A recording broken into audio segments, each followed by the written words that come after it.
could find himself back in the hot seat and in a lot of hot water in front of British lawmakers. Evidence has come to light that phone hacking was widely discussed at the former News of the World tabloid.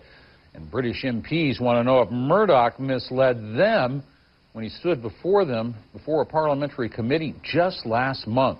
Senior international correspondent Dan Rivers is live at CNN London trying to sort through this very complicated story. What it boils down to, I think, is that email purportedly sent by a royal correspondent of News of the World.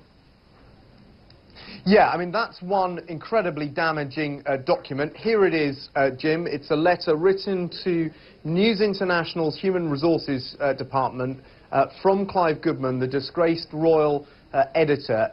After he came out of jail, he was put in prison for phone hacking. After he came out, he wrote this letter essentially saying, I was promised my job back if I didn't implicate the newspaper. The exact quotes are, I was promised by Tom Crone, the chief lawyer for News International and the editor, I could come back to a job at the newspaper if I did not implicate the newspaper or any of its staff in my mitigation plea. I did not, and I expect the paper to honour its promise to me. That in itself is pretty damning, but he also says of phone hacking, the practice was widely discussed at the daily editorial conference until explicit references to it were banned by the editor. Now, the editor at the time was, of course, Andy Coulson, the number 10 communications director until fairly recently. What's even more damning, Jim, is that two copies of this letter were sent to the committee. One was sent by the lawyers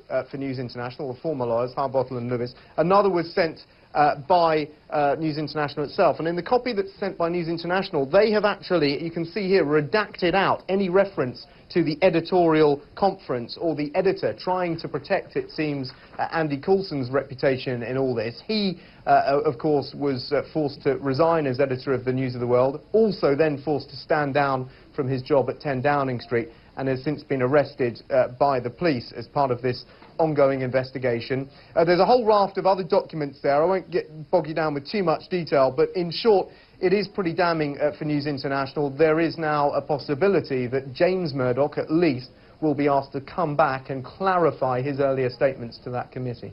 All right, you know, sometimes it's easy for us as we cover the ins and outs of these kinds of investigations to forget what it's all about. What were these guys really doing? As journalists, they were getting the inside scoop, not by going out and talking to sources, but by hacking phones.